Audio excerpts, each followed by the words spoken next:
Malaquias, capítulo 4.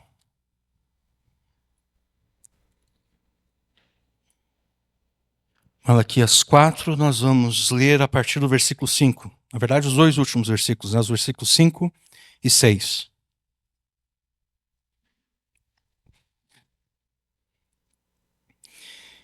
Eis que eu vos enviarei o profeta Elias, antes que venha o grande e terrível dia do Senhor. E ele converterá o coração dos pais aos filhos, e o coração dos filhos a seus pais, para que eu não venha e fira a terra com maldição. Amém? Até aqui a leitura da palavra de Deus. Essa nova guerra no Oriente Médio me fez recordar os filmes e seriados que eu assisti ao longo da minha vida, que retratam ataques terroristas contra os Estados Unidos. Nesses filmes e seriados, o presidente dos Estados Unidos é sempre, ou quase sempre, retratado repetindo a seguinte frase: os Estados Unidos não negociam com terroristas. Os Estados Unidos não negociam com terroristas. A razão para essa diretiva é dupla. A negociação com terroristas incentiva novos sequestros e atentados políticos. O grupo terrorista viu que deu certo.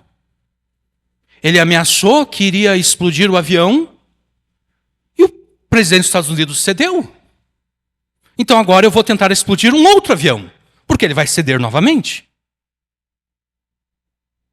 E quando ele ceder novamente, eu vou sequestrar uma comitiva a comitiva dos Estados Unidos para a próxima Olimpíada. E o presidente ele vai ceder novamente, porque ele negocia com terroristas. Então, a negociação com terroristas incentiva novos sequestros e atentados políticos e sinaliza, em segundo lugar, que a violência é um meio eficaz de obter ganhos políticos e ou econômicos. Por isso, então, os Estados Unidos não negociam com terroristas. Essa também deve ser a tua diretiva ao tratar com filhos rebeldes e desobedientes que, pela sua idade, não podem mais ser disciplinados por você. Nós estamos pensando em filhos de 18 anos ou que estão próximos de chegar a essa idade. Como você deve lidar com filhos que estão nessa idade, que por estarem nessa idade não podem ser mais disciplinados por você, mas que permanecem rebeldes, permanecem desobedientes. A tua diretiva deve ser a mesma diretiva do governo americano. Os Estados Unidos não negociam com terroristas. Você não deve negociar com os teus filhos, com esses filhos rebeldes e desobedientes, uma vez que se você fizer isso, se você negociar com eles, você os incentivará a desobedecer e se rebelar ainda mais. Além do fato de que a tua negociação com eles te tornará cúmplice dos pecados que eles estão cometendo contra Deus. Se o teu filho de 10 anos, por exemplo, se rebela e se torna desobediente, você primeiramente deve repreendê-lo verbalmente, e se a repreensão verbal não surtir efeito, você deve discipliná-lo fisicamente, conforme nós demonstramos na pregação passada. E nunca é demais lembrarmos que você deve exercer domínio próprio ao repreender verbalmente os teus filhos e ao discipliná-los fisicamente, uma vez que esses dois instrumentos, a repreensão e a disciplina, visam a correção dos teus filhos, e não são, eles não são mecanismos para que você coloque para fora a ira e a frustração que você está sentindo. Esse é um dos erros que muitos pais, mesmo pais crentes, cometem. Usam a repreensão verbal, usam a disciplina física como meios para extravasar a ira, extravasar a frustração. O pai e a mãe não estão mais aguentando o seu filho, a sua filha, então agora eles vão demonstrar toda a sua ira através da repreensão. Então a vizinhança inteira vai ouvir, que o pai, a mãe brigando com o seu filho, brigando com a sua filha. Ou então a vizinhança vai ouvir aquela criança chorando, desesperada, não porque ela está sendo disciplinada corretamente, mas porque ela está sendo, de fato, espancada. Como ocorre? O problema do Brasil é que ocorrem casos como daquela menina, como é que é o nome dela? Nardoni, eu não me lembro o primeiro nome dela, e o menino aqui no Rio Grande do Sul, aquele menino Bernardo, que foram mortos pelos seus pais, ou então pelo padrasto, pela madrasta. Então os legisladores eles pensam, não, a gente tem que proteger as crianças. E daí a forma de proteger as crianças é a seguinte: nenhum pai, nenhuma mãe pode disciplinar fisicamente os seus filhos, como se a menina Nardoni e o menino Bernardo tivessem sido mortos por terem sido disciplinados pelos seus pais. Não, eles não morreram por causa da disciplina. A menina morreu porque ela foi lançada do alto de um prédio abaixo. Por isso que ela morreu. E o menino Bernardo morreu porque ele recebeu uma dose alta de um determinado tranquilizante lá, e ela acabou morrendo. O que você não pode permitir é que a disciplina que você impõe ao filho desobediente se assemelhe a um espancamento.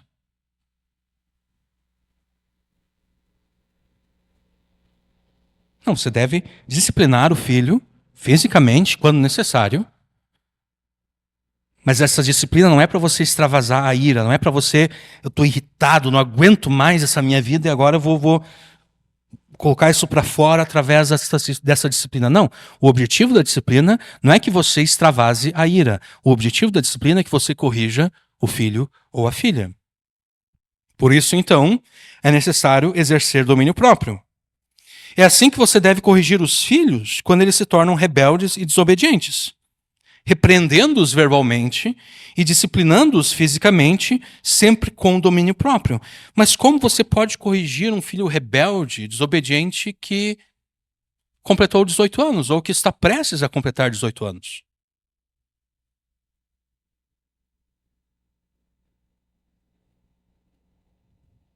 Um filho que, de repente, você tentar pegar ele para disciplinar, é ele que vai bater em você.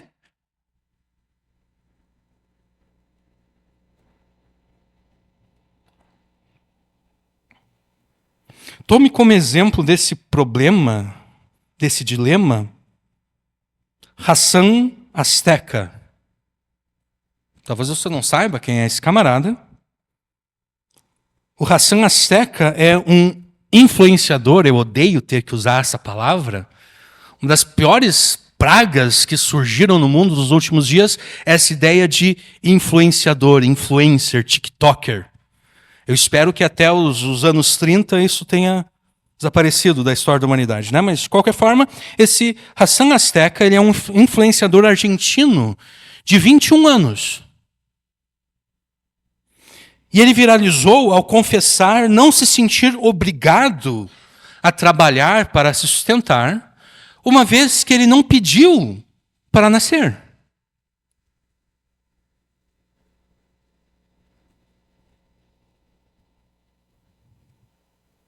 Referindo-se aos seus pais, ele afirma o seguinte: se eu não pedi para nascer, por que eu tenho que trabalhar agora para me sustentar? Que culpa eu tenho de ter nascido?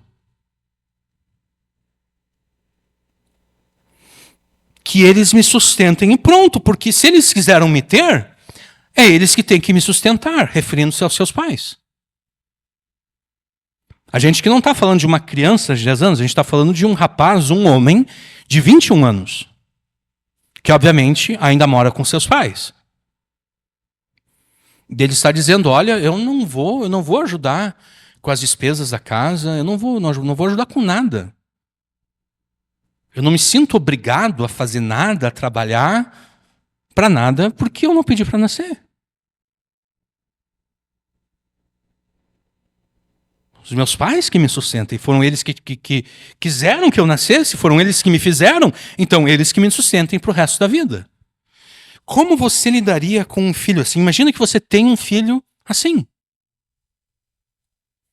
Teu filho tem 21 anos de idade, Ele ainda está morando debaixo do teu teto, mas ele simplesmente não quer trabalhar, ele quer ficar o dia inteiro fazendo videozinho no TikTok. É isso que ele quer fazer. Né? Porque esse rapaz aqui é um TikToker, um influencer. É isso que ele quer fazer.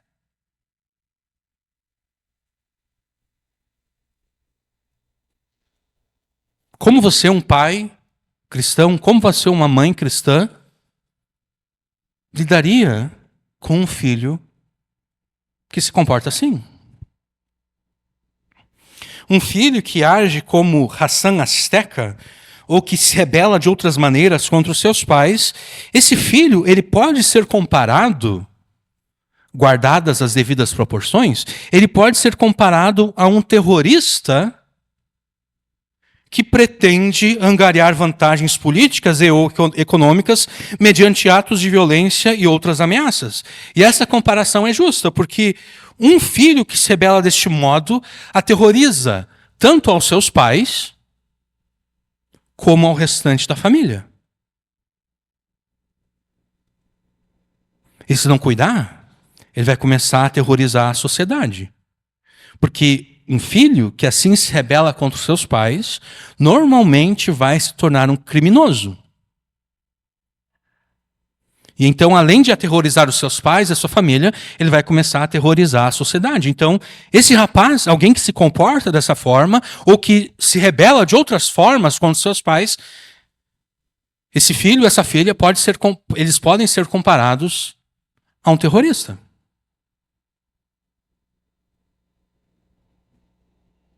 E assim como o governo dos Estados Unidos não negocia com terroristas, você também não deve negociar com o teu filho rebelde e desobediente, que pela sua idade não pode mais ser disciplinado por você.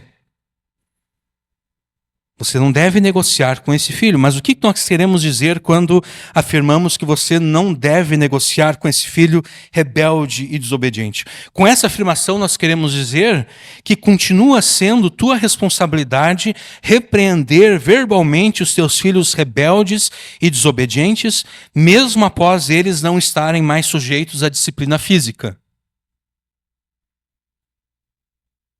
Só porque eles não estão mais sujeitos à disciplina física, isso não quer dizer que a tua responsabilidade de criá-los na doutrina e administração do Senhor tenha cessado.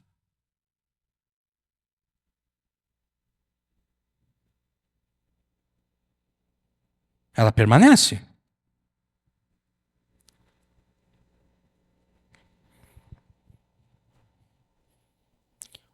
O pai ou a mãe que se recusa a repreender um filho rebelde, está negociando com esse filho, com essa filha. Na esperança de que, ao agradá-lo naquilo em que ele ou ela se tornou desobediente, ele ou ela venha a se reconciliar com esse pai ou com essa mãe. É isso que o pai e a mãe que não repreendem os seus filhos estão pensando. Não, eu não vou repreender o meu filho, porque se eu repreender o meu filho, essa inimizade que existe entre nós, ela só vai aumentar. E eu não quero que essa inimizade aumente, eu quero que ela diminua, eu quero que haja uma reconciliação entre nós. Então, em vez de repreender o meu filho, em vez de repreender a minha filha, eu vou me conformar à vontade rebelde e desobediente deles, porque de repente, dessa forma, eles vão se reconciliar comigo.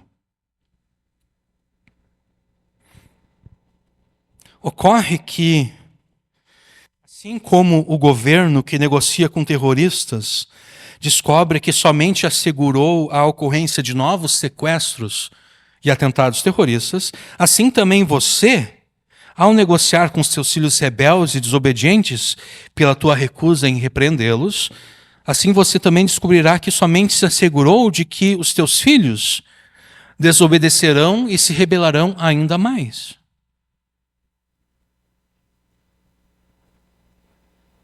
Porque essa é a atitude dos filhos com relação aos pais, né?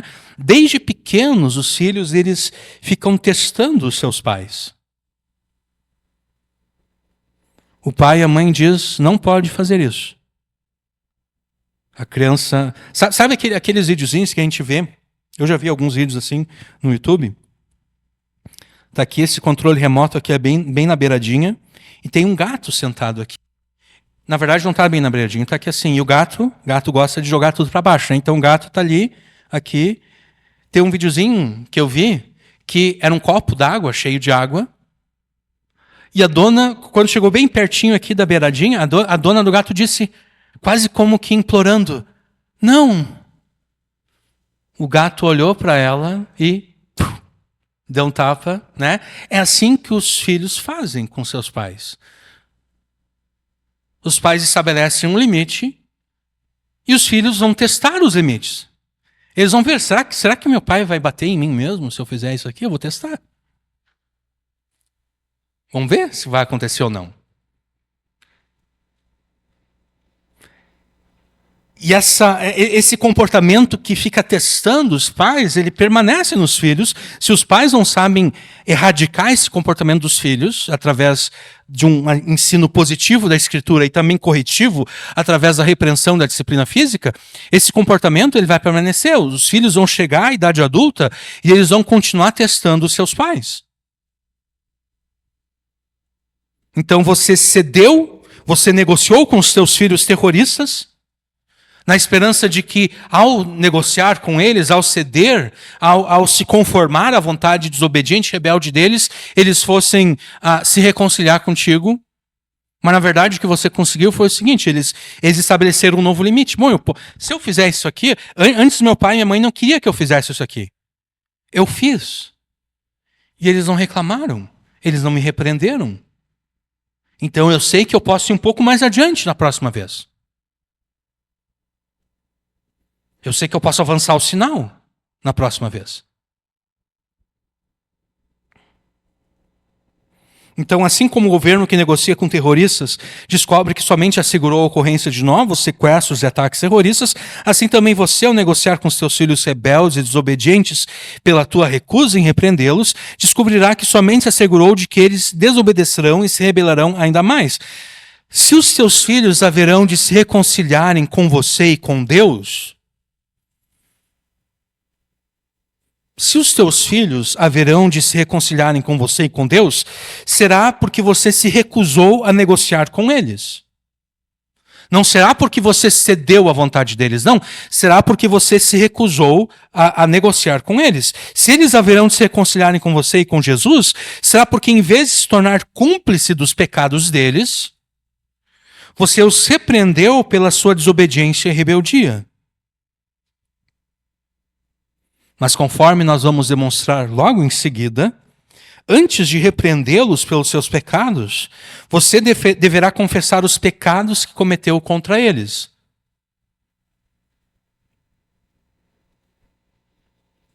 Além desses pecados cometidos contra eles, você deverá confessar a eles até mesmo os pecados que, mesmo não sido cometidos contra eles, lhes serviram de mau exemplo.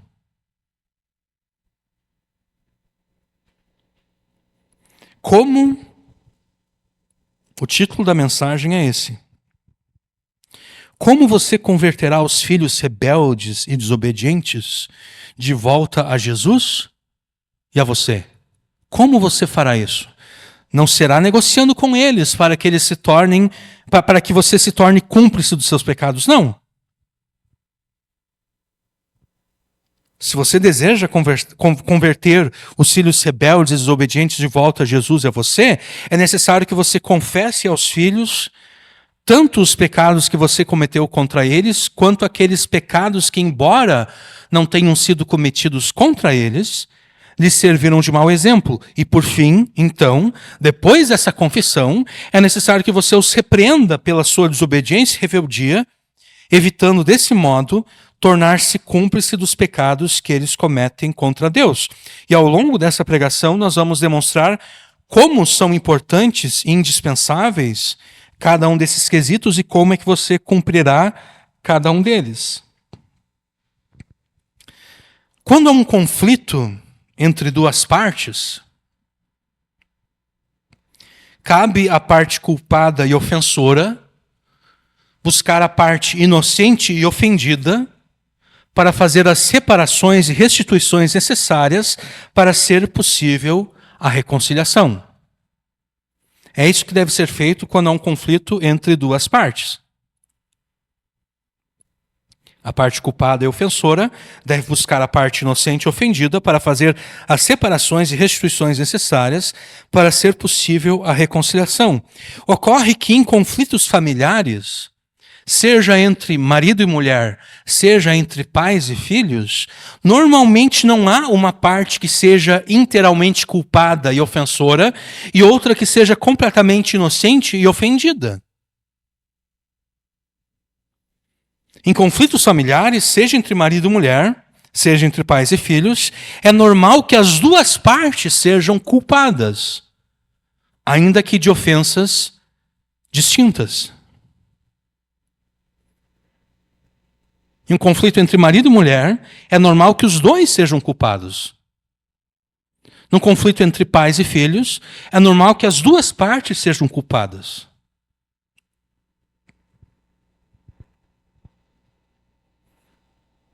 No caso em que as duas partes são culpadas, quem tem a responsabilidade de iniciar a reconciliação é aquele que ocupa uma posição hierárquica superior.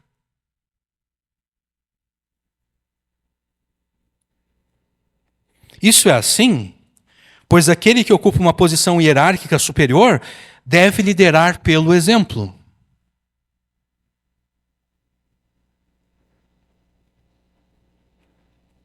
O bônus de ocupar uma posição hierárquica superior é a possibilidade de liderar. É a possibilidade de dizer, tu vai fazer isso e tu vai fazer aquilo. Esse é o bônus. O ônus de ocupar uma posição hierárquica superior é liderar pelo exemplo. Ou seja, não basta eu dizer, tu vai fazer aquilo e tu lá vai fazer aquele outro. Não, é necessário que eu seja, se eu ocupo essa posição hierárquica superior, é necessário que eu lidere pelo exemplo. É necessário que antes de eu exigir que as outras pessoas que estão debaixo da minha autoridade cumpram as suas responsabilidades, é necessário que eu cumpra a minha responsabilidade. É necessário que eu lidere pelo exemplo.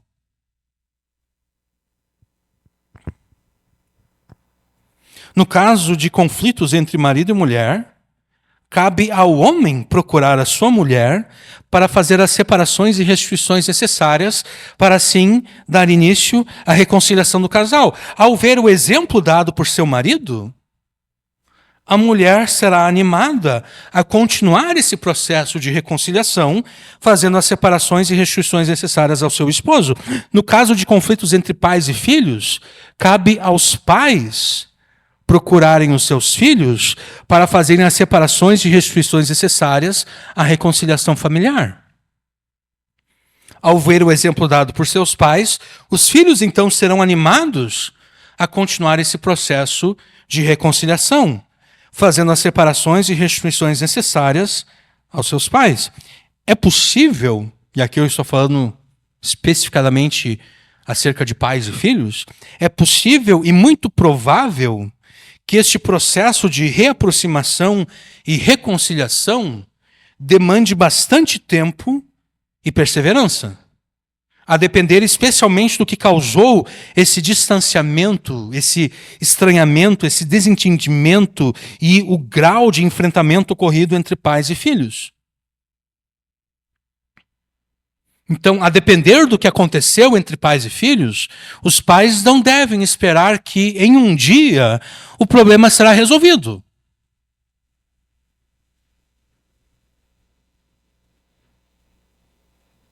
Vamos pensar num exemplo aqui que acontece em Brasil afora, né? Vamos pensar num homem que espancava a sua esposa e que espancava também os seus filhos. Agora, esse homem, ele quer se aproximar dos seus filhos. Ele não vai conseguir se aproximar em um dia, ou em uma semana, ou em um mês. Vai demandar tempo, né? Para que ele consiga restaurar esse relacionamento que ele mesmo destruiu. Será necessário talvez anos para que ele consiga se reaproximar e se reconciliar com seus filhos. Então, a depender do que aconteceu, não espere que tudo se resolva em um dia ou em uma semana. Não vai acontecer.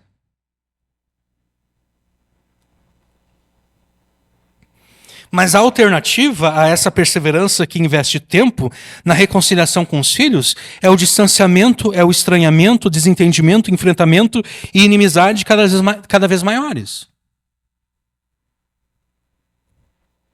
Por serem mais velhos e terem mais experiência de vida, os pais deveriam ser mais sábios que os seus filhos. E essa é outra razão, então, pela qual, no conflito entre pais e filhos, cabe aos pais procurarem os seus filhos para fazerem as reparações e restituições necessárias à reconciliação familiar. E é exatamente isso que Deus ordena na sua palavra, porque nós lemos aqui em Malaquias 4, versículos 5 a 6, que para que os filhos se convertam aos pais, é imprescindível que primeiro os pais se convertam aos filhos. Eis que eu vos enviarei o profeta Elias, antes que venha o grande e terrível dia do Senhor. Ele converterá o coração dos pais aos filhos. A primeira conversão que ocorre é a conversão dos pais aos seus filhos. E então ocorre a conversão dos filhos a seus pais, para que eu não venha e fira a terra com maldição. É com essas palavras que as escrituras da antiga aliança terminam, com a promessa, ou de repente ameaça, de que antes da chegada do Cristo e do seu grande e terrível dia, dia este no qual ele trará juízo sobre o seu povo, antes desse dia, antes da chegada do Cristo e do seu grande e terrível dia, Deus enviaria a eles, ao seu povo, um profeta semelhante ao profeta Elias. O ministério desse profeta seria converter mutuamente pais e filhos. Primeiro o coração dos pais a seus filhos e então o coração dos filhos aos seus pais. Essa conversão mútua entre pais e filhos é necessária porque, segundo o que nós lemos aqui, segundo o Espírito de Cristo que atuou em Malaquias, o distanciamento, o estranhamento, o desentendimento e o enfrentamento entre pais e filhos é causa da vinda de Deus, não para abençoar, mas para amaldiçoar. Não apenas uma família, mas uma nação inteira. A citação que o anjo Gabriel faz de Malaquias 4, versículos 5 e 6, ao anunciar a Zacarias que ele e sua esposa gerariam este último profeta da antiga aliança, este Elias escatológico, a citação que o anjo Gabriel faz aqui de Malaquias nos ajuda a entender como é possível sanar os conflitos familiares, especialmente aqueles que causam distanciamento, estranhamento e desentendimento e enfrentamento entre pais e filhos. Então eu vou pedir que vocês abram comigo em Lucas, capítulo 1,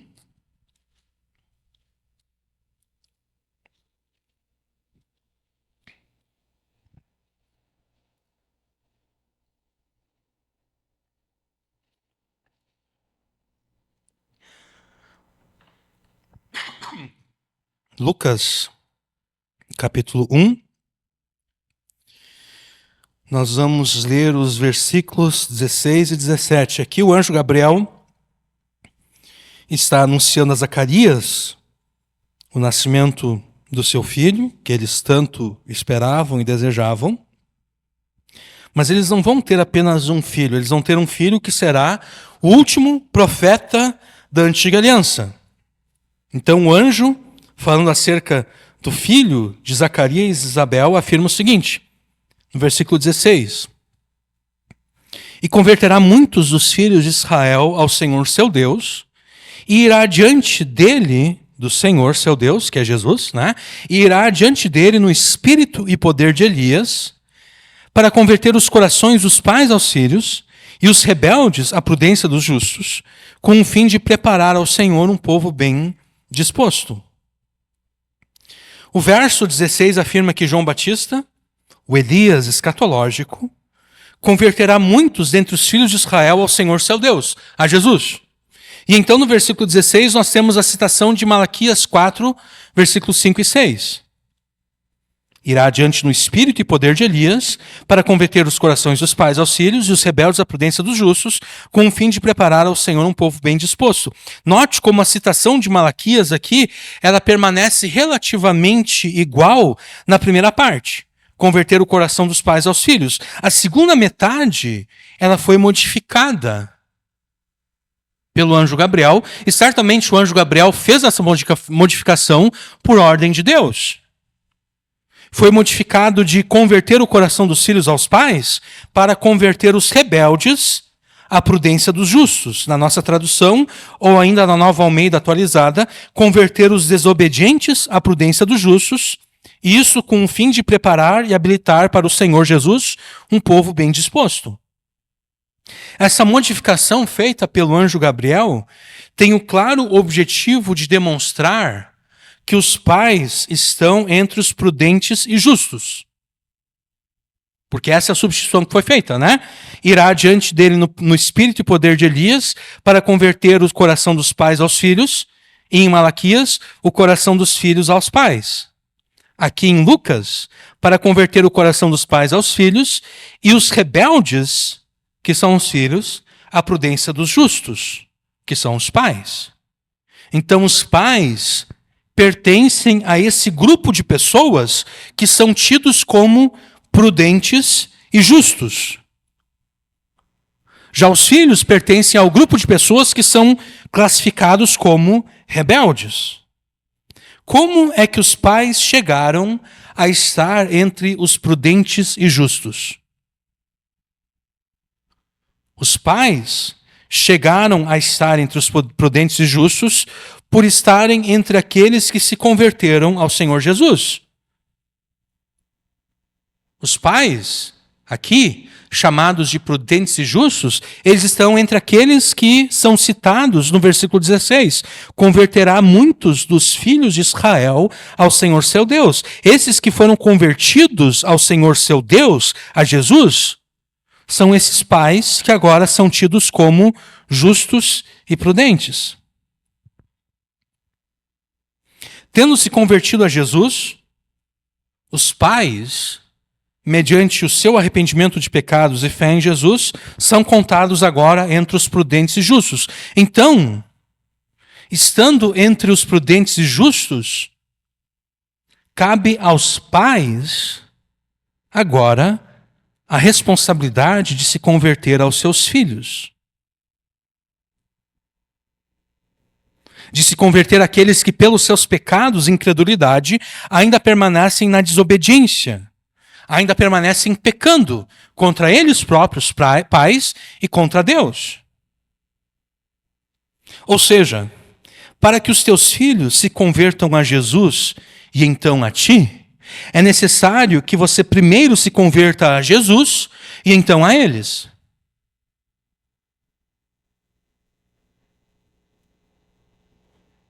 Para que os teus filhos se convertam a Jesus e então a ti, é imprescindível que você primeiro se converta a Jesus e então a eles.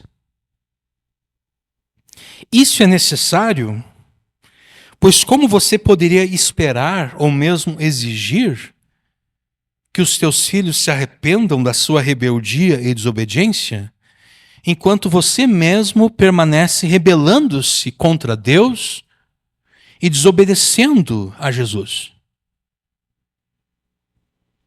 Faz algum sentido isso? Você está lá esperando que os seus filhos se arrependam da sua rebeldia e desobediência, enquanto você mesmo permanece rebelde e desobediente contra Deus e contra Jesus. Ou você está exigindo que os seus filhos se arrependam da sua desobediência e rebeldia, enquanto você mesmo permanece rebelde e desobediente contra Jesus. Não faz nenhum sentido. Os seus filhos vão chegar para ti e vão dizer o seguinte: peraí, por que tu está querendo que eu me arrependa da minha rebeldia e da minha desobediência? Você vai dizer: bom, é porque Deus ordena isso na sua palavra. Deus ordena que os pais honrem os seus filhos. Deus que os pais honrem os filhos? Não, desculpa, eu inverti aqui, estou torcendo a palavra de Deus. Os filhos vão perguntar: por que tu está dizendo que eu tenho que me arrepender? Os pais vão dizer: porque Deus ordena na sua palavra que os filhos honrem os seus pais. Porque Deus condena na sua palavra aqueles que desonram os seus pais. É por isso que tu tem que te arrepender. E o filho vai dizer: mas Deus também não condena na sua palavra todos os pecados que tu comete? O pai e a mãe vai ter que dizer sim. E o filho vai dizer: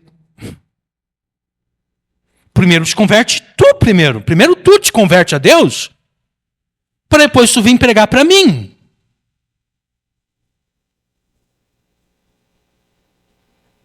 Eu não aceito essa tua hipocrisia de faz o que eu digo, mas não faz o que eu faço. Mas não faço o que eu faço.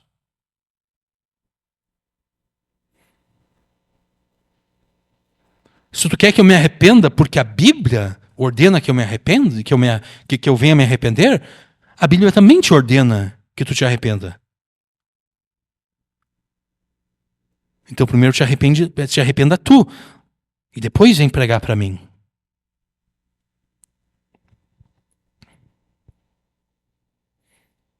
Enquanto você permanecer pecando contra Deus pela tua recusa a se converter a Jesus, não haverá possível reconciliação entre você e os teus filhos.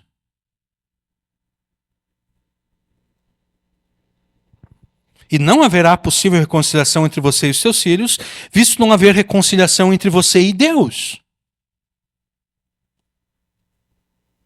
Porque você se recusa a se converter a Jesus. A única possibilidade de reconciliação entre você e Deus é a tua conversão a Jesus. Então, você não se converte a Jesus, não há reconciliação entre você e Deus, não há reconciliação entre você e os seus filhos.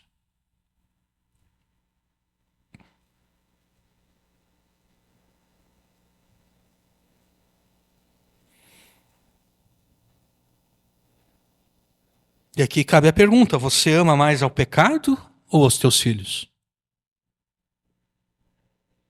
Quem você deseja ter mais na vida? Você deseja mais a presença do pecado na tua vida ou você deseja mais a presença dos teus filhos na tua vida?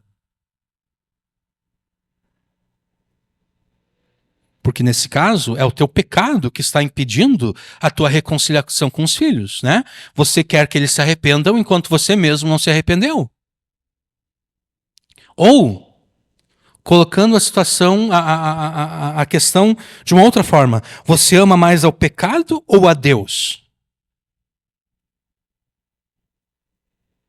Porque de nada adianta você desejar ou mesmo exigir que os teus filhos obedeçam a Deus, te honrando, se você tampouco honra a Deus obedecendo.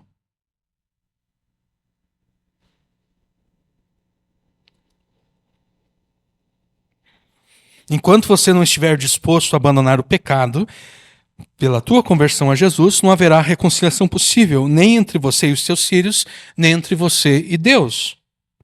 Mediante o arrependimento dos pecados e fé em Jesus, converta-te a Jesus, para que então você esteja entre aqueles que são prudentes e justos. E estando entre os prudentes e justos, porte-se com prudência e justiça, convertendo-se aos teus filhos. Converta-se, portanto, a Jesus, isso com arrependimento de pecados e fé nele, e então converta-se aos seus filhos. E a partir desse momento nós vamos assumir como certo que você já se converteu a Jesus. Então, você já se converteu a Jesus, falta agora você se converter aos filhos. Uma das implicações desse mandamento que ordena a conversão dos pais aos filhos é confessar aos filhos os pecados que você, pai, cometeu contra eles, você, mãe, cometeu contra eles. Na pregação passada, nós listamos alguns pecados que os pais comumente cometem contra os seus filhos. Você peca contra os filhos, em primeiro lugar, pelo péssimo relacionamento matrimonial que você mantém com o cônjuge.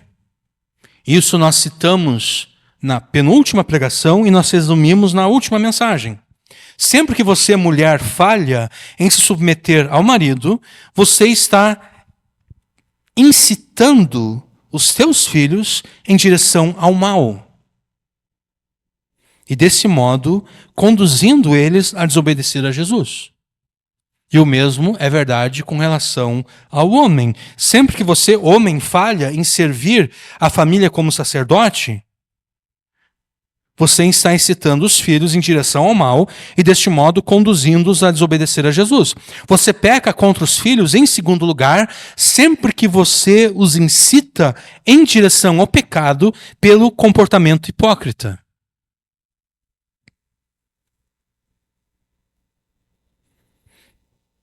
Aqui eu vou repetir o que foi afirmado na pregação passada. Algo que os pais deveriam saber é que os filhos não aceitam dos seus pais aquele lema dos hipócritas que afirma: faço o que eu digo, mas não faço o que eu faço. Os filhos perdem o respeito pelos seus pais quando eles observam os seus pais adotando esse lema. Faço o que eu digo, mas não faço o que eu faço. Os filhos perdem respeito pelos pais.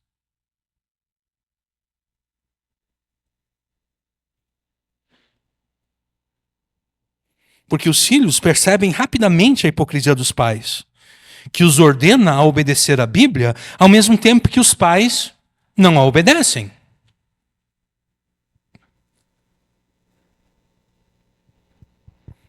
Você peca contra os filhos, em terceiro lugar, sempre que demonstra falta de domínio próprio ao repreendê-los verbalmente e discipliná-los fisicamente. Disso nós já tratamos na introdução da mensagem, né? Você peca contra os filhos, em quarto lugar, sempre que permite que eles sejam influenciados por incrédulos. Disso também nós tratamos largamente na pregação passada. Se você cometeu um ou mais desses pecados contra os filhos, primeiro confesse-os a Deus em nome de Jesus e então aos filhos.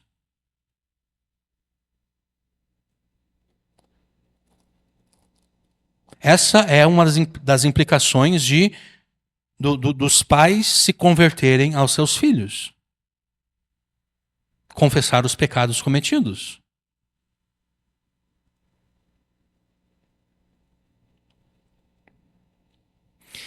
Se além desses pecados já citados, você cometeu outros contra os filhos, é necessário que você também os confesse.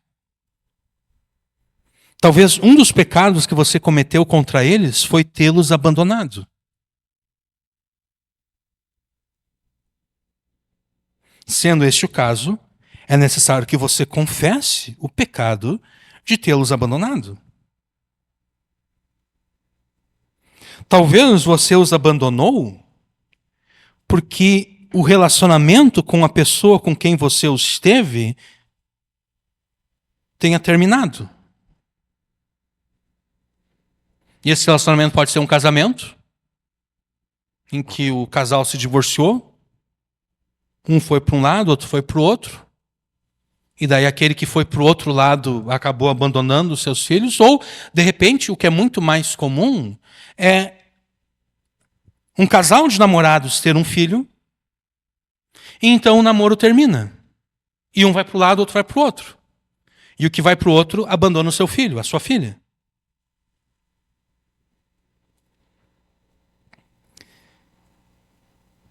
No primeiro caso, o caso em que o casal era casado, de fato, e houve a separação, o divórcio, se a razão para o fim do casamento não é justa aos olhos de Deus, ou seja, se o casamento foi dissolvido não devido ao adultério ou ao abandono do lar por parte de um cônjuge incrédulo, embora aqui nesse caso quase sempre os dois serão incrédulos, mas de qualquer forma, essas são as duas razões que aos olhos de Deus permitem o divórcio.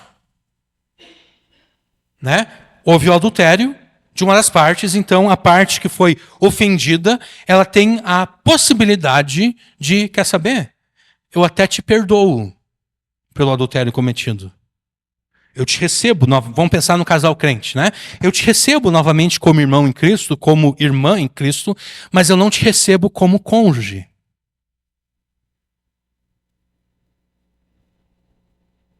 Deus afirma essa possibilidade. Deus não ordena o divórcio em caso de adultério, mas Deus permite o divórcio em caso de adultério. O outro caso é em caso de casamentos mistos, em que um dos cônjuges é crente e o outro não. E esse casamento misto ocorreu não porque o crente se rebelou contra Deus e foi casar com o incrédulo, não. Esse casamento misto ocorreu porque aquele casal, eles casaram na sua incredulidade, o evangelho foi pregado a ambos, mas apenas um deles se converteu. Então agora nós temos um casamento misto, um casamento em que um dos cônjuges se converteu a Jesus e o outro não. Paulo afirma em 1 Coríntios 7 que, nesse caso, se o cônjuge incrédulo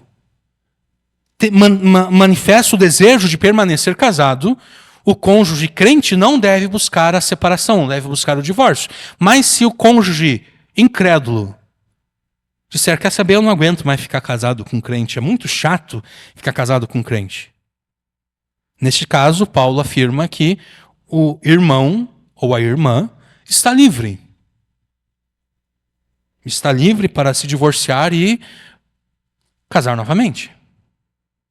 Então, voltando aqui.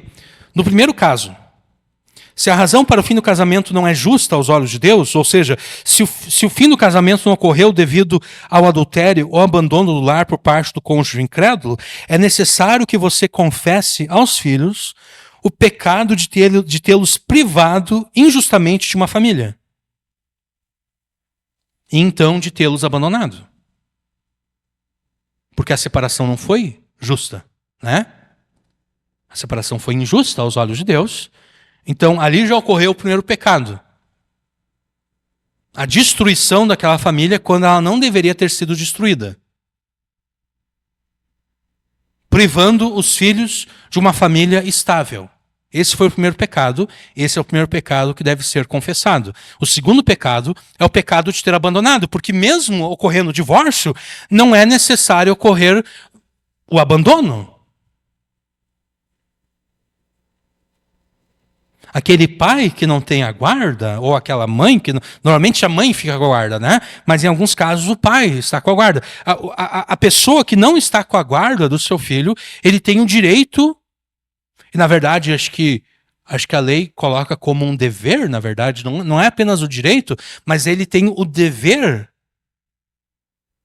de permanecer presente na vida do seu filho, da sua filha. Então o primeiro pecado que deve ser confessado é: eu te privei injustamente de ter uma família estável. Porque a separação, o divórcio, não foi correto aos olhos de Deus.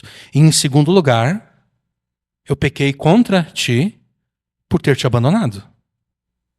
Por não estar presente na tua vida. No segundo caso, no caso em que é um casal de namorados que tem um filho, o namoro se desfaz, um vai para o lado, o outro vai para o outro. O que foi para o outro abandona o filho, abandona a filha.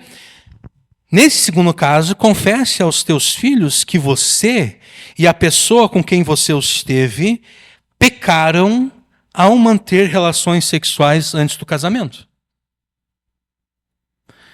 É necessário confessar esse pecado aos filhos? Porque como você poderá esperar que aquele filho não peque como você, que aquela filha também não mantenha relação sexual antes do casamento, se você não confessa isso como pecado?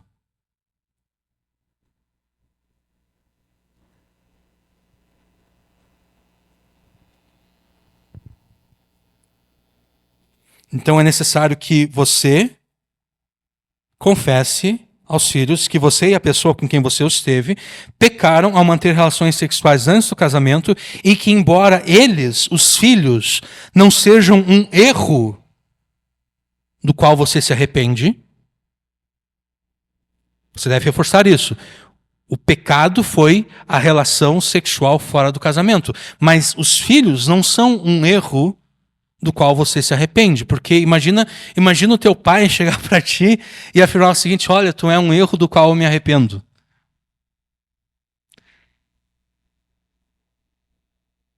Não vai sair coisa boa dessa confissão, né? Não vai sair coisa boa dessa confissão. Mesmo aqueles filhos que foram gerados fora do casamento, os pais jamais devem chegar para esses filhos e afirmarem: vocês são erros dos quais eu me arrependo. Não. O arrependimento deve ser do pecado em si.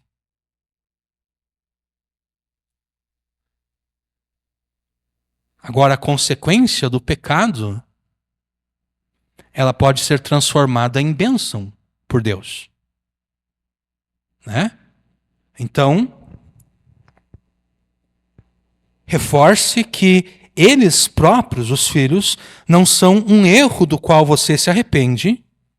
Ainda assim, você se arrepende de tê-los tido mediante atos sexuais pecaminosos num relacionamento tão instável como é um namoro.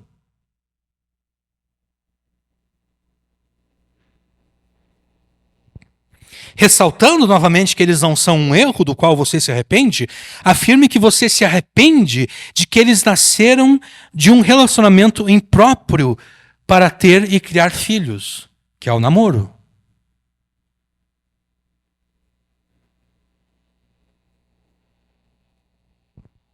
Confesse a eles também que, sendo tudo isso verdade, nada disso serve como desculpa para você tê-los abandonado do modo como os abandonou.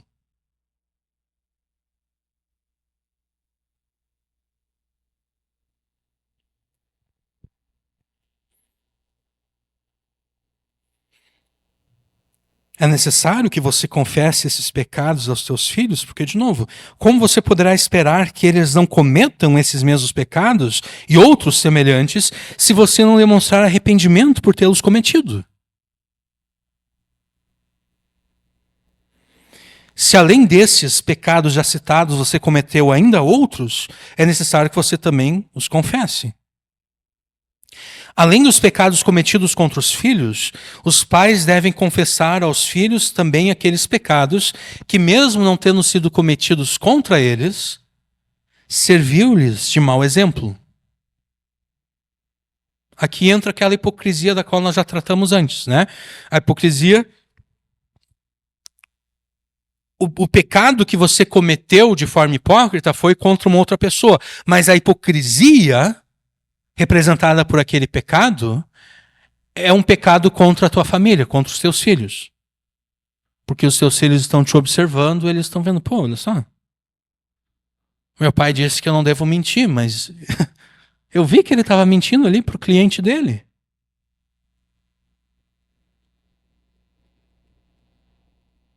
Meu pai disse que eu não devo roubar, mas eu vi que o meu pai cobrou a mais do cliente.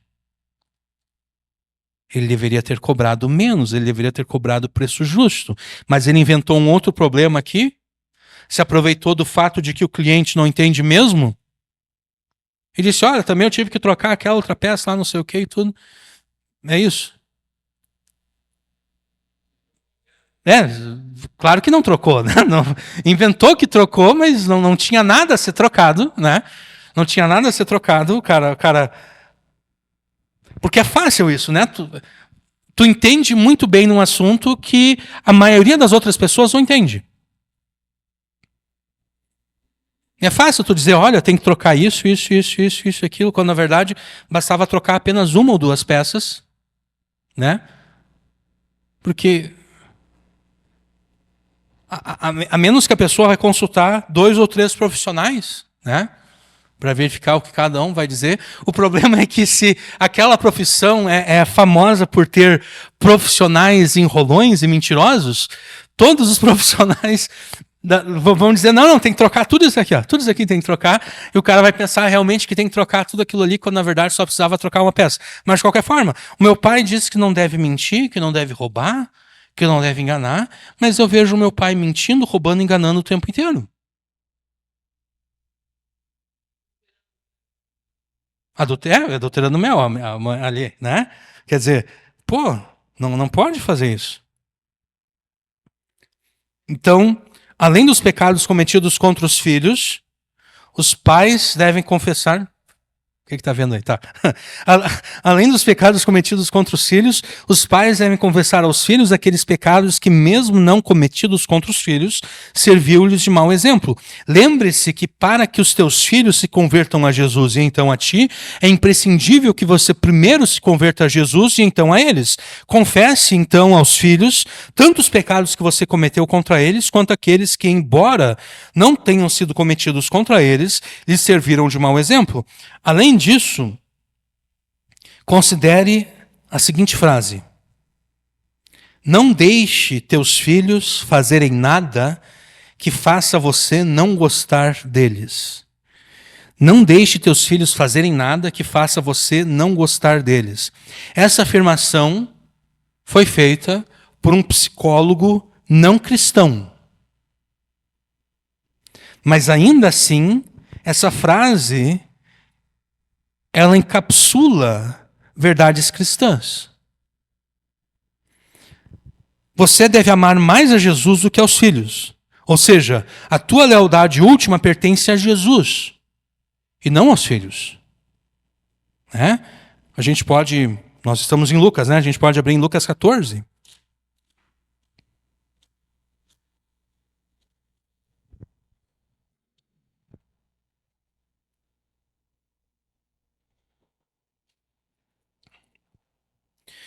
Lucas 14, a partir do versículo 25.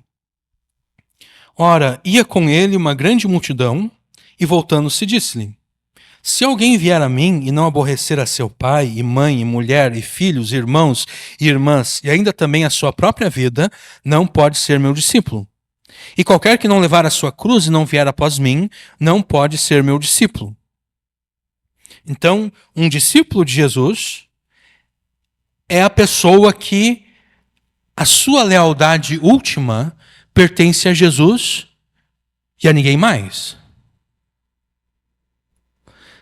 Isso significa o seguinte: se chegar um momento em que eu devo escolher entre Jesus e a minha esposa, ou Jesus e o meu marido, ou Jesus e os meus pais, ou Jesus e os meus filhos, eu devo escolher Jesus.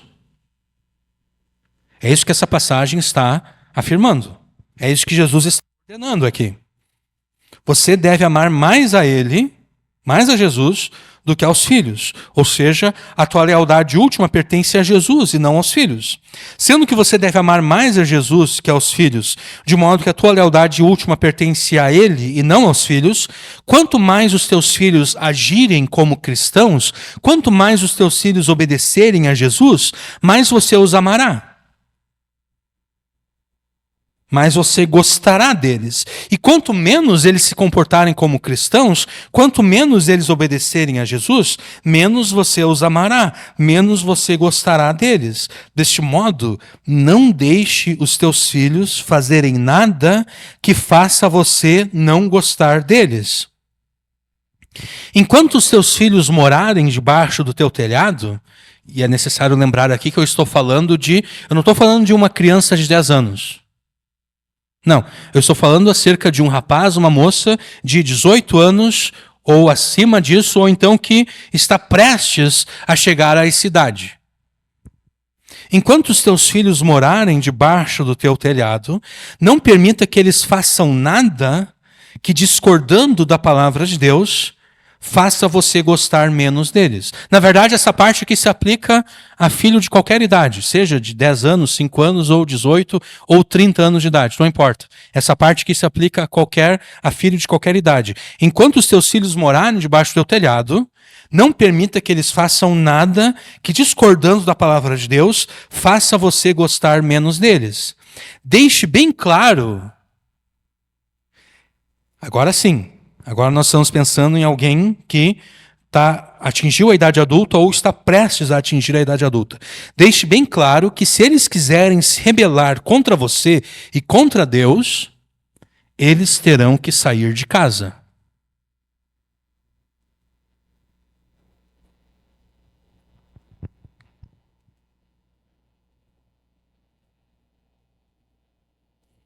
enquanto você estiver debaixo do meu telhado, não vai fazer isso. Essa é a atitude de um pai e de uma mãe crente.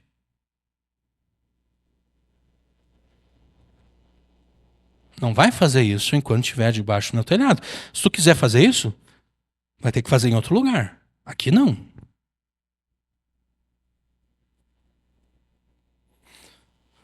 Talvez você esteja pensando, mas isso aí não é atitude de crente, isso aí não é atitude de um filho de Deus, de um discípulo de Jesus.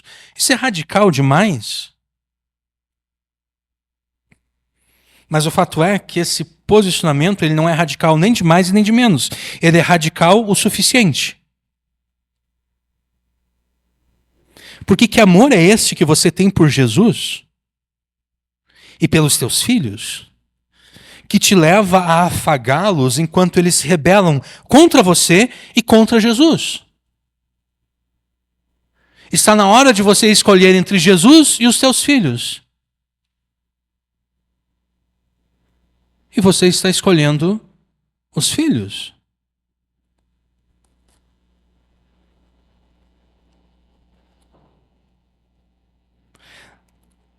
Aqui é que tá, ó. Não pense que ao ser legal com eles, que ao demonstrar empatia por eles e pelos seus desejos pecaminosos, você os ganhará para si e para Jesus. Não pense isso, porque conforme nós afirmamos na introdução, a tentativa de negociar com os filhos pela recusa em repreendê-los pelos seus pecados apenas assegurará desobediência e rebeldias ainda maiores.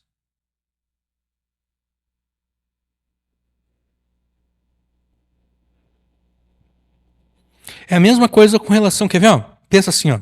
Você está pregando o evangelho ao teu familiar, ao teu amigo, colega de trabalho.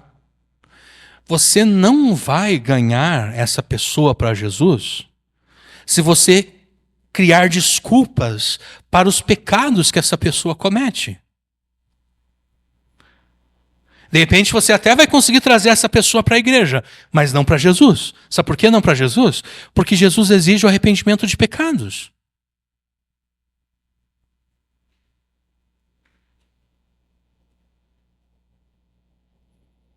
E você, em vez de estar pregando esse Jesus da Bíblia, que exige o arrependimento de pecados, você está pregando um Jesus que aceita todas as desculpas esfarrapadas que as pessoas dão para os seus pecados. O mesmo é com relação aos filhos. Você não vai ganhar os filhos para Jesus criando desculpas para os pecados deles.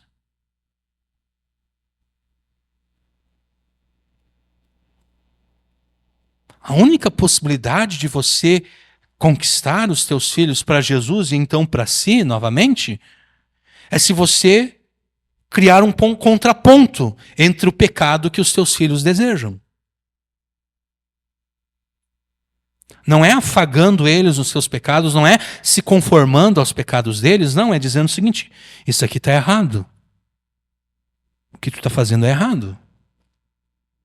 E enquanto tu viver debaixo do meu telhado, enquanto tu for comer na minha mesa, enquanto tu for abrir a geladeira e pegar a comida que eu comprei com o meu dinheiro, eu não vou deixar tu fazer isso aqui dentro. Se tu quiser fazer isso, vai ter que fazer lá fora.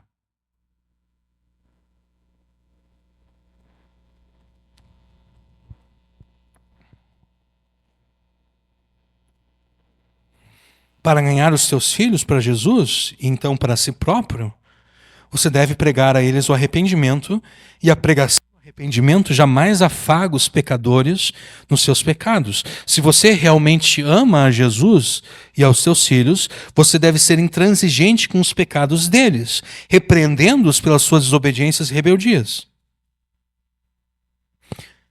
Enquanto eles viverem debaixo do teu telhado, não permita que eles pequem, nem contra você, nem contra Deus. De modo que, se eles quiserem pecar, eles terão que se mudar para outro lugar. E aqui está a solução bíblica para o Hassan Azteca, aquele argentino de 21 anos que não quer trabalhar por entender que, já que não pediu para nascer, é responsabilidade de seus pais sustentá-lo por toda a vida. Em primeiro lugar, uma repreensão verbal. Rapaz, será que tu é tão burro a ponto de não perceber que ninguém nesse mundo pede para nascer? Assim como tu não pediu para nascer, os teus pais também não pediram para nascer, e os pais deles também não pediram para nascer, e assim até Adão e Eva.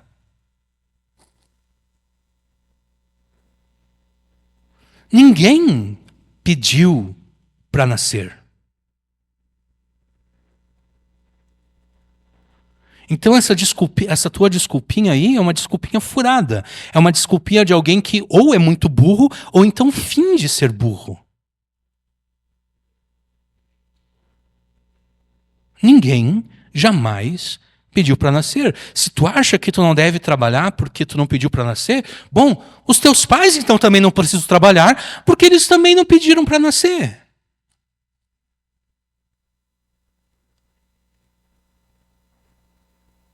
E os teus avós também não precisariam ter trabalhado porque eles também não pediram para nascer. Se ele não se convencer com esse argumento, será necessário consultar a palavra de Deus para medidas mais drásticas, né? E Deus ordena na sua palavra que aquele que não quer trabalhar também não deva comer, não deve comer. Se o teu filho maior de idade não quer contribuir com as despesas da casa e da família, que ele encontre outro lugar para morar e outra mesa para comer.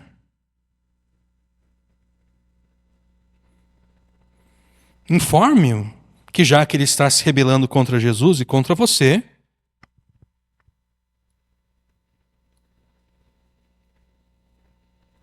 não há mais lugar para ele na casa.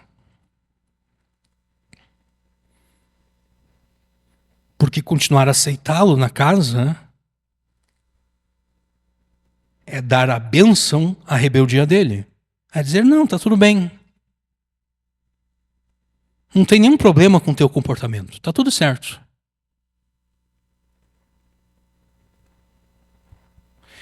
Não tenha pena de vê-lo sofrer agora. Tenha pena dele, ou tenha pena do que será dele, quando ele tiver 50 anos e você não estiver aqui mais para ajudá-lo. Porque vamos pensar que os pais desse Hassan Azteca não façam nada com seu filho e fiquem sustentando ele até a sua morte. O que vai acontecer com esse camarada quando seus pais morrerem?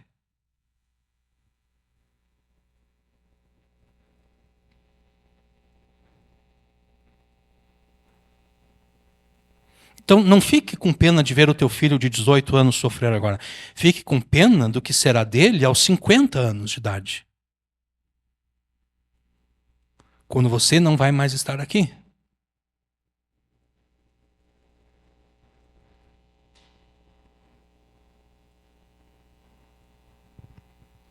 Enquanto seus filhos viverem debaixo do teu telhado, não permita que eles pequem nem contra você, nem contra Deus, de modo que se quiserem pecar, eles terão que se mudar para outro lugar. Talvez você esteja dizendo, não, isso aqui o João João está viajando legal nessa aqui, ele está distorcendo a palavra de Deus. É radical demais colocar um filho para fora da casa. Bom, se você acha radical demais colocar um filho para fora de casa, considere o seguinte mandamento de Deus aos pais de filhos rebeldes e desobedientes. Nós podemos abrir em Deuteronômio 21.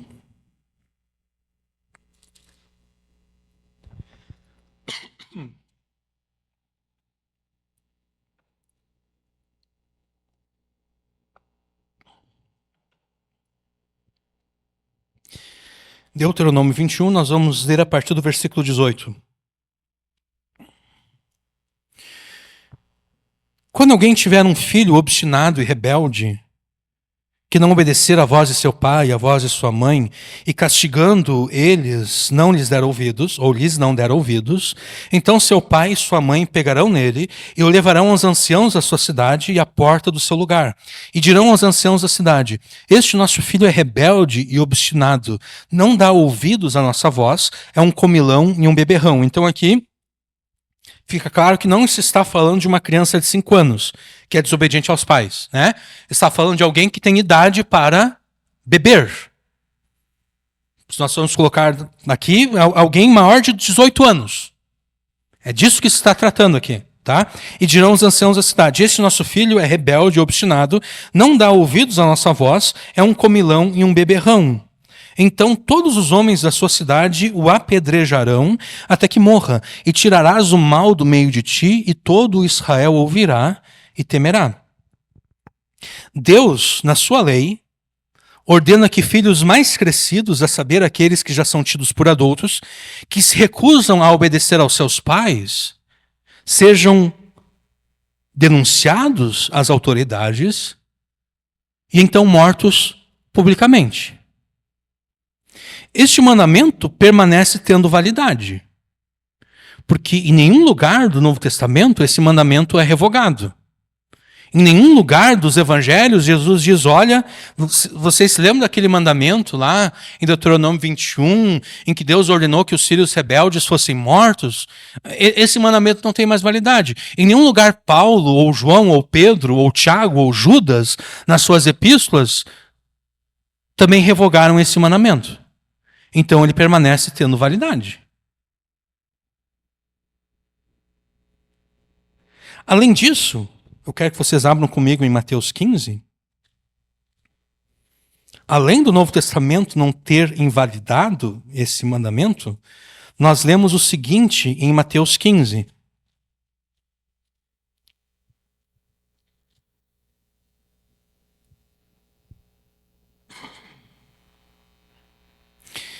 Então chegaram a Jesus uns escribas e fariseus de Jerusalém, dizendo: por que transgridem os seus discípulos a tradição dos anciãos, pois não lavam as mãos quando comem pão? Ele, porém, respondendo, disse-lhes: por que transgredis vós também o mandamento de Deus pela vossa tradição? Porque Deus ordenou, dizendo: honra a teu pai e tua mãe, e quem maldisser ao pai ou à mãe, certamente morrerá. Aqui Jesus está fazendo referência a Deuteronômio 21, né? Aquele filho que não obedece aos pais, maior de idade, não obedece aos pais, só quer saber de comer e beber, né? É um comilão e beberrão. Quem maldisser ao pai ou à mãe, certamente morrerá. Mas vós dizeis: qualquer que disser ao pai ou à mãe, é oferta ao Senhor o que poderias aproveitar de mim, esse não precisa honrar nem a seu pai nem a sua mãe. E assim invalidastes pela vossa tradição o mandamento de Deus. Hipócritas, bem profetizou Isaías a vosso respeito, dizendo: este povo se aproxima de mim com a sua boca e me honra com os seus lábios, mas o seu coração está longe de mim, em vão me adoram, ensinando doutrinas que são preceitos de homens. Então o que está acontecendo aqui? O que está acontecendo aqui é o seguinte: os fariseus e os escribas estão criticando os discípulos de Jesus porque os discípulos de Jesus não estão seguindo a tradição dos antigos, a tradição dos anciãos. E segundo a tradição dos antigos, dos anciãos, sempre que você for comer, você deve lavar as mãos. Não porque eles estavam preocupados com a higiene, como nós nos preocupamos, né? Nós, quando vamos comer, a gente sempre lava a mão antes de comer. Por quê? Porque a gente está preocupado com a higiene. A gente não quer contrair algum tipo de doença, né, por comer com as mãos sujas. Mas a preocupação deles lá não era a saúde, não era a higiene. A preocupação deles lá era o seguinte: se nós comermos com as mãos impuras, essa impureza que era uma impureza semelhante ao pecado, nós estaremos colocando impureza, pecado, para dentro de nós. Então, para evitar essa contaminação espiritual, antes de comer é necessário lavar as mãos. Então os fariseus e os escribas, eles estão reclamando com Jesus porque os discípulos de Jesus não estão seguindo essa tradição. Estão comendo com as mãos por lavar.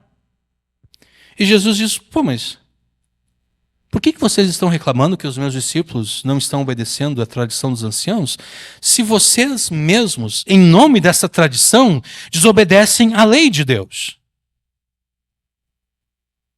Porque na sua lei, Deus ordena que os filhos devem honrar aos pais, e aquele filho que não honra o seu pai deve morrer. Deuteronômio 21.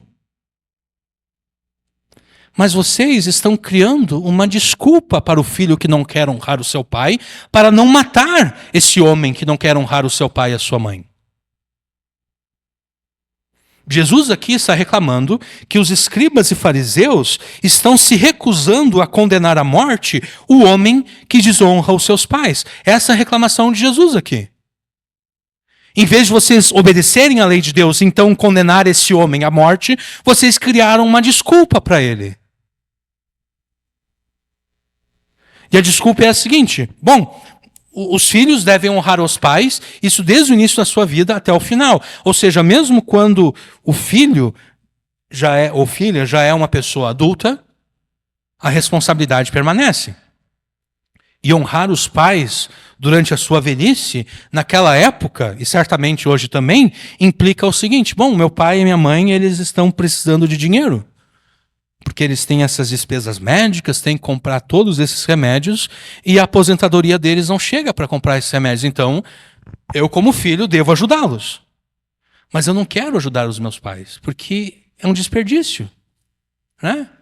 Quer dizer, o que adianta evitar a morte? Tudo bem, eu vou conseguir evitar que o meu pai morra por 5 anos, mas ele inevitavelmente vai morrer um dia. Então, na verdade, todo o dinheiro que eu vou gastar com médico, com exame, com remédio, na verdade é um dinheiro que eu estou desperdiçando. Então chegaram os antigos e criaram a seguinte tradição: o homem que consagrar a Deus os seus bens, e essa consagração dos bens era por um tempo determinado, né? A pessoa podia consagrar a Deus os seus bens por 1 ano, ou por 5 anos, ou por 10 anos, tanto faz, era a pessoa que determinava o tempo de consagração. Então eles criaram a seguinte tradição: o homem que consagrar os seus bens a Deus, esse homem, ele está desculpado de desonrar o seu pai e a sua mãe na velhice deles. Ou seja, ele tem a liberdade de não ajudar os seus pais na velhice deles. E ao não ajudar os pais, ele não estará desonrando eles, porque ele consagrou a Deus os seus bens.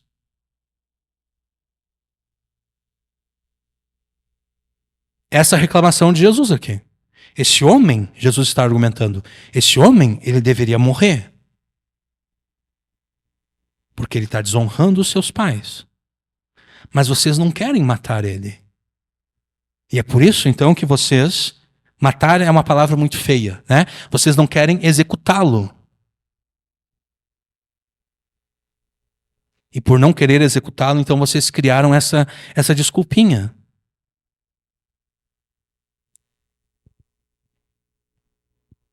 Afirmar que por não ter pedido para nascer, os seus pais têm a responsabilidade de sustentá-lo por todos os seus dias, é uma das maiores desonras que um filho pode impor a seus pais. Então, se Hassan Asteca insistir em continuar a desonrar os seus pais deste modo, o próprio Jesus o condenaria à morte. E, de fato, o próprio Jesus, no céu, espera que Hassan Asteca seja condenado à morte. Porque o Jesus que está reclamando aqui que os escribas e fariseus não querem matar esse homem, esse Jesus é o mesmo. O Jesus que está nos céus é o mesmo que reclamou com os escribas e fariseus por não quererem matar este homem que está desonrando os seus pais.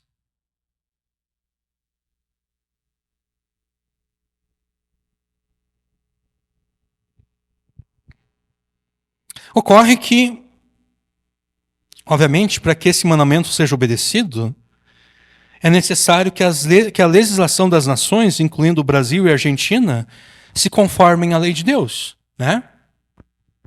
Enquanto isso não ocorre, expulsar de casa o filho maior de idade rebelde e desobediente me parece ser a única solução possível. Deus preferiria que este filho fosse morto.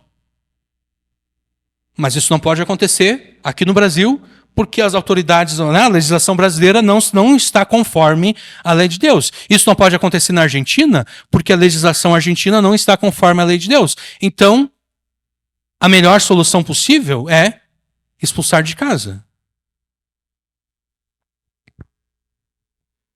E talvez você esteja pensando, pô, mas por que Deus é tão intransigente a ponto de ordenar a morte desse filho desordeiro. Pensa no seguinte, há um tempo atrás, você já deve ter ouvido falar algo assim, quer ver? Ó? Alguém que é preso, é solto, é preso, é solto, é preso, é solto, é preso, é solto. E os próprios pais ficam tristes quando o seu filho é solto novamente, porque eles não sabem o que vão fazer com esse filho. E quando é solto, volta para casa e rouba os bens, né, para comprar drogas, e assalta as pessoas na rua, e estupra as mulheres na rua. E dele é preso de novo, e dele é solto, e ele continua fazendo as mesmas coisas. Você certamente ouviu notícias de um pai ou uma mãe dizer o seguinte, clamando para a justiça, por favor, não solta mais o meu filho. Porque quando vocês soltam ele, o que eu posso fazer com ele aqui?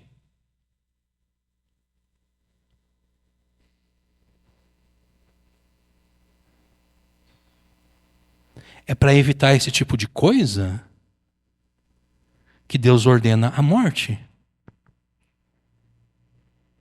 Porque um filho que só quer saber de comer e beber, esse filho é um desordeiro, tanto na sua família como também na sociedade. Há um tempo atrás eu ouvi uma notícia exatamente assim, lá nos Estados Unidos. Uma mãe solteira, o problema já começou ali, né? Mãe solteira, quer dizer, a mulher teve um relacionamento com um homem, esse homem por alguma razão abandonou, e agora ela teve que criar o seu filho sozinha, né? O seu filho se tornou um criminoso.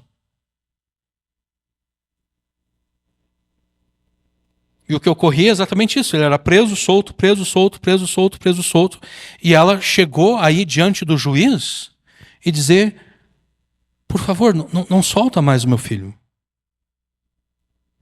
E um pastor norte-americano, comentando esse caso, ele disse, pessoal, a gente tem a solução para esse problema na Bíblia, Deuteronômio 21. Está ali na Bíblia. Se apenas, no caso lá, né, se apenas os Estados Unidos e os legisladores americanos resolvessem obedecer e honrar a Deus, a gente teria a solução para esse e para tantos outros problemas.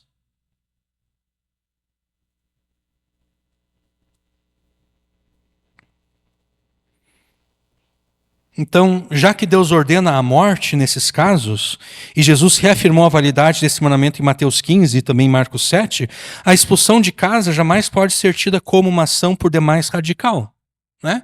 Se Deus ordena a morte, nós não estamos obedecendo o mandamento, porque esse mandamento é impossível de ser obedecido, porque a legislação brasileira não se adequou à lei de Deus. Bom, enquanto a legislação brasileira não se adequa à lei de Deus, a gente vai fazer a melhor coisa possível, que é expulsar de casa.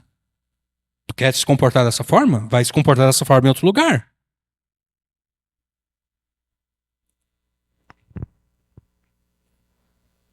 Mas você, de repente, você esteja perguntando, tá bom, o que eu posso fazer a favor da salvação dos meus filhos quando fora de casa eles permanecerem no pecado? A resposta a essa questão permanece sendo a mesma. Não seja cúmplice dos pecados dos seus filhos contra Deus. Digamos que a tua filha, poderia ser um filho, mas vamos colocar uma filha aqui, né? Digamos que a tua filha, que um dia se afirmou cristã, esteja namorando um rapaz incrédulo. É tua responsabilidade não ser cúmplice do pecado da tua filha. E isso significa que você não deve receber em casa o namorado dela. Sabe por quê? O que é receber em casa o namorado da filha? Não é dar a bênção para aquele relacionamento? É isso, né? O pai recebe em casa o namorado da filha, o pai está dando a bênção para aquele relacionamento. Ele está dizendo, eu não vejo nenhum problema nesse relacionamento.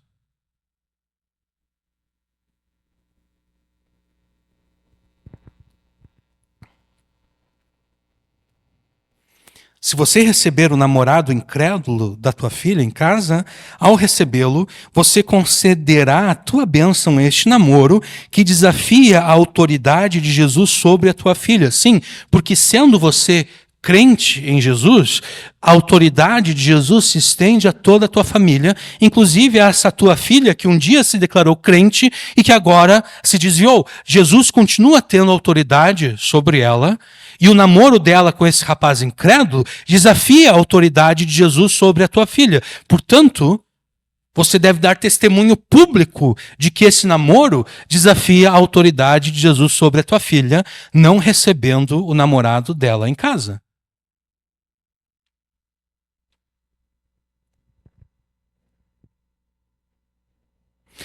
Não importa se o rapaz for bom, for trabalhador, for de uma família boa.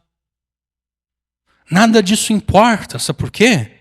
Falta a ele um critério primordial, que é a fé em Jesus.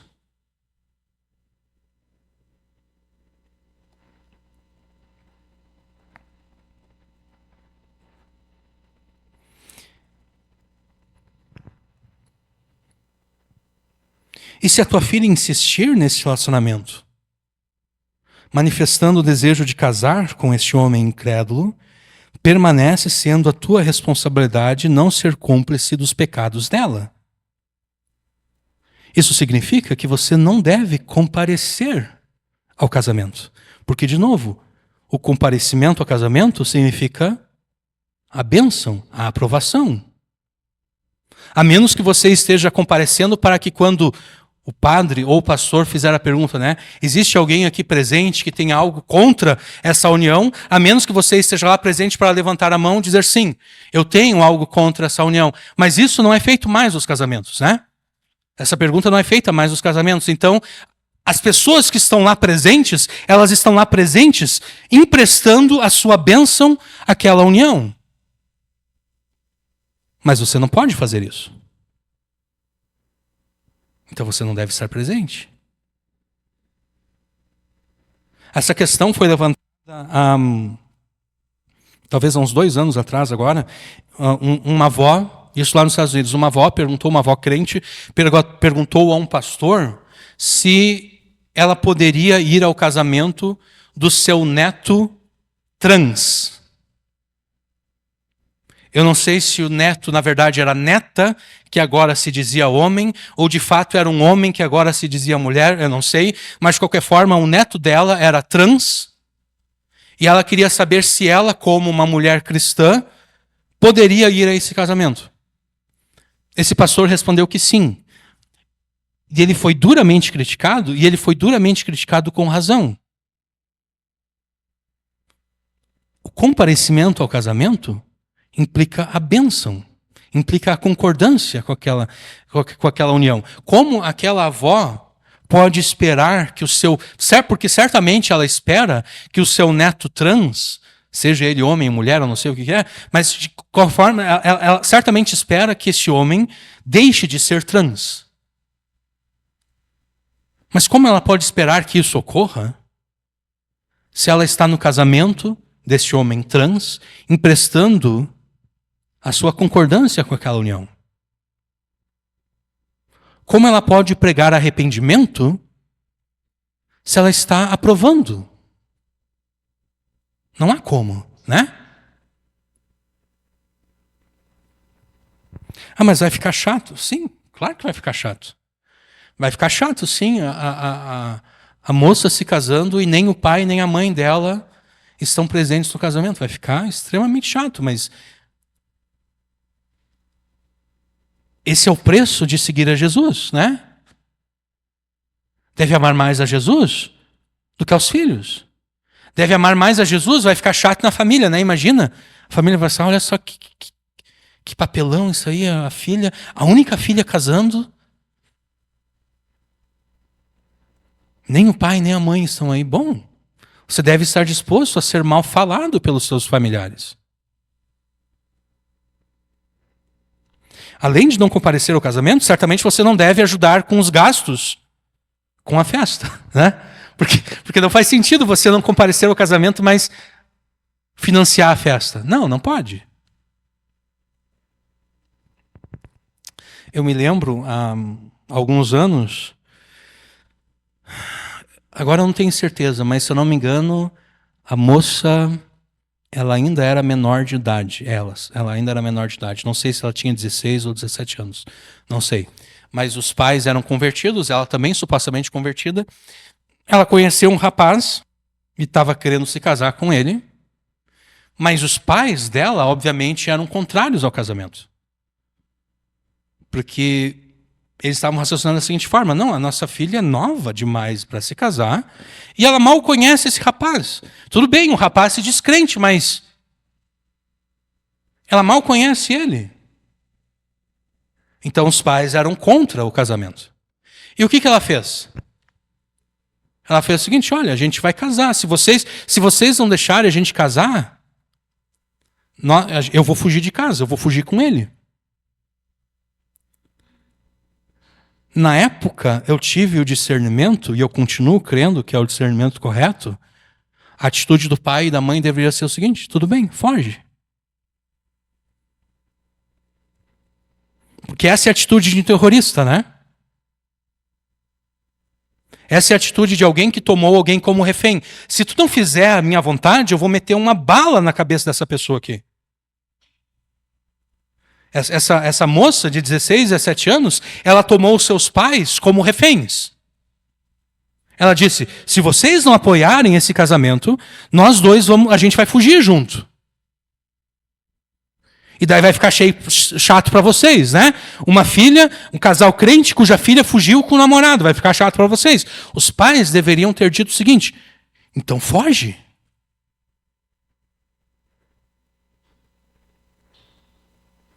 Mas não. Os pais resolveram negociar com a sua filha terrorista. E o que aconteceu é que, na verdade, eles estavam corretos no sentido de não apoiar aquele casamento inicialmente, porque acho que em menos de 6 meses o casamento se desfez. E se eu não me engano, não tenho certeza agora, mas se eu não me engano, o rapaz, inclusive, chegou a judiar da moça. Os pais dessa moça estavam inicialmente certos quando disseram: não, está errado esse casamento. Mas eles erraram a partir do momento em que eles cederam às exigências da sua filha terrorista. Ali eles erraram. Porque agora, sempre quando essa filha, sempre quando ela percebe o erro que ela cometeu, o pecado que ela cometeu, ela sempre pode dizer: bom, mas os meus pais estavam comigo. E é isso que os pais jamais devem permitir. Os pais jamais devem pecar com os seus filhos. E os pais pecam com os seus filhos quando eles se tornam cúmplices dos seus filhos nos seus pecados. Os pais devem dizer o seguinte: não faça isso. Tu vai te dar mal. Não faça isso, está errado. Não faz isso.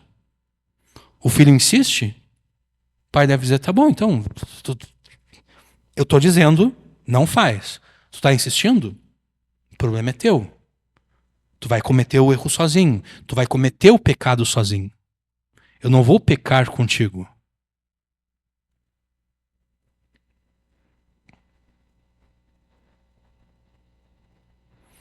Isso se aplica não apenas à tua filha, se ela quiser se casar com um homem incrédulo, ou ao teu filho, caso ele resolva se casar com uma mulher incrédula, mas todo e qualquer pecado que os teus filhos, ao se rebelarem contra você e contra Jesus, cometerem contra Deus.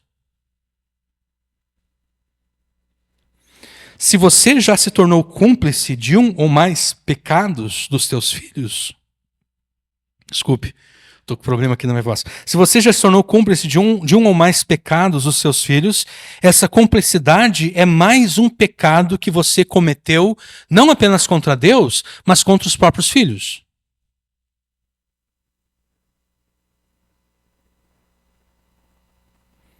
Essa cumplicidade é mais um pecado contra os filhos, porque por ela eles se sentiram menos culpados de se rebelar contra você e contra Jesus. Então, se você se tornou cúmplice de um ou mais pecados dos seus filhos, confesse essa cumplicidade primeiramente a Deus e então aos filhos. Vamos pensar nesses dois pais, que eu acabei de falar a experiência deles com a sua filha, né? Eles deveriam fazer o seguinte: olha, filha, nós erramos, nós pecamos contra ti ao nos tornarmos cúmplices do teu pecado.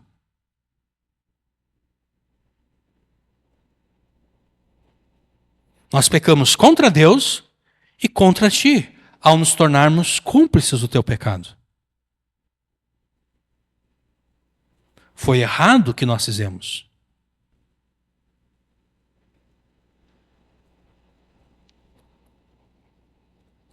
É necessário que você deixe os teus filhos sem desculpa alguma quando Deus, por meio de circunstâncias adversas, cobrar deles os seus pecados. É necessário que eles se percebam que eles pecaram sozinhos.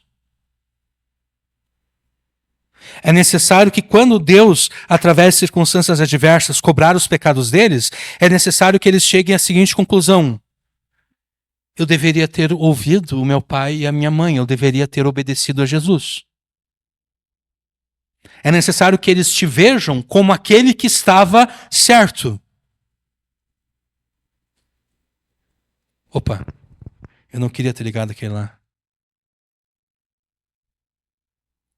Só aquele. Tá. Assim como o governo que negocia com terroristas descobre que somente assegurou a ocorrência de novos sequestros e ataques terroristas, assim também você, ao negociar com os filhos rebeldes e desobedientes, pela tua recusa em repreendê-los, descobrirá que somente se assegurou de que eles desobedecerão e se rebelarão ainda mais. Porque se os teus filhos haverão de se reconciliar com você e com Jesus, será porque você se recusou a negociar com eles. Se os teus filhos haverão de se reconciliar com você e com Deus, será porque em vez de se tornar cúmplice dos pecados deles, você os repreendeu pela sua desobediência e rebeldia. Para que os teus filhos se convertam a Jesus e então a ti, é imprescindível que você primeiro se converta a Jesus e então a eles. Confesse, então, aos filhos tanto os pecados que você cometeu contra eles, quanto aqueles que, embora não tenham sido cometidos contra eles, lhes serviram de mau exemplo. E então, repreenda-os por sua desobediência e rebeldia, evitando, desse modo, tornar-se cúmplice dos pecados que eles cometem contra Deus. Amém.